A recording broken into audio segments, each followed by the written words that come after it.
Mines Arnaud est fier de présenter son projet minier d'apatite. Mines Arnaud, c'est un partenariat entre Investissement Québec et Yara International, le plus grand producteur de fertilisants au monde.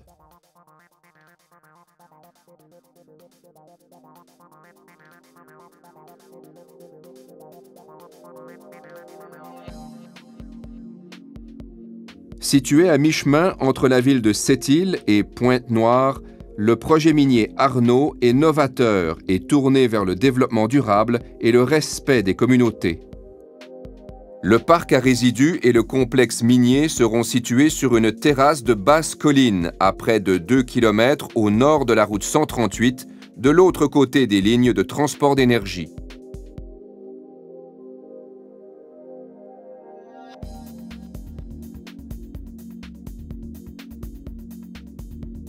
Recherchée pour la fabrication de fertilisants, l'apatite localisée dans le canton Arnaud est prisée pour sa qualité remarquable.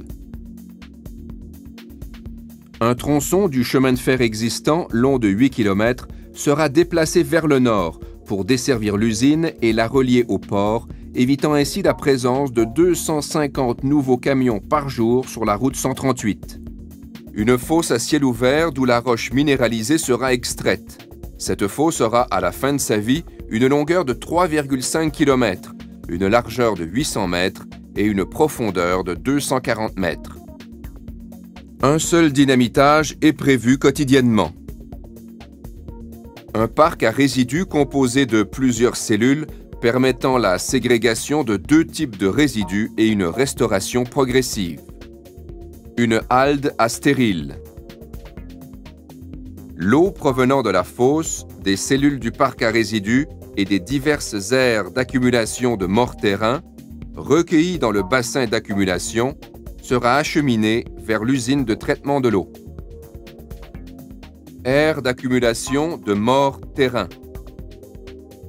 Une butte écran végétalisée sera aménagée devant la totalité de la fosse afin de diminuer les impacts visuels et sonores.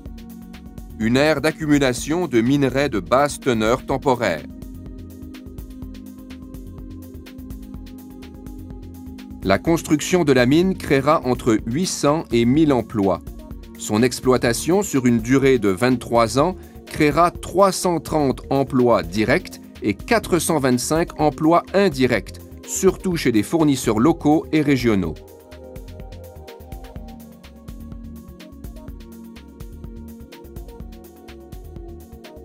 Alimentée à l'électricité, l'usine n'émettra pas de rejet atmosphérique, sauf de la vapeur d'eau résultant du séchage du concentré d'apatite. La production annuelle sera de 1,3 million de tonnes de concentré d'apatite. L'apatite sera séparée du reste de la roche par un procédé qui utilise des substances peu nocives, telles que de l'huile de soja, de l'amidon de blé et de la chaux. Le parc à résidus sera constitué de cellules. Chacune d'elles sera utilisée pendant environ 5 ans, puis ensemencée et reboisée par la suite. Les résidus miniers ne présentent pas de risque pour l'environnement. La restauration du site est aussi importante que son exploitation. Mines Arnaud s'est engagé à procéder à la restauration progressive du parc à résidus et de certaines aires d'accumulation. Après la fermeture de la mine, la fosse se remplira naturellement pour constituer un lac d'eau douce. Le concentré d'apatite sera transporté en utilisant la voie ferrée existante. Quotidiennement, un train de 40 wagons transportera le concentré d'apatite sur une distance de 17 km vers le port situé à Pointe-Noire. La relocalisation d'un tronçon de la voie ferrée au nord du projet permettra l'élimination d'une traverse à niveau dans le secteur du chemin Allard, réduisant ainsi le dérangement pour les citoyens du canton Arnaud causé par le sifflet du train lors de son passage dans ce secteur. Situées à proximité du quai de la Relance, les infrastructures sont conçues pour réduire les poussières. Ainsi, les wagons, les silos, les convoyeurs et le système de transbordement sont fermés et munis de dépoussiéreurs aux endroits stratégiques. 2 bateaux par mois viendront chercher le concentré d'apatite qui sera livré en Norvège. Par son engagement à minimiser ses impacts sur l'environnement et sa volonté affirmée de maximiser ses retombées socio-économiques à l'échelle des communautés, le projet minier Arnaud est novateur et tourné vers le développement durable. Pour plus d'informations, s'il vous plaît, consultez le site internet www.minarnaud.com.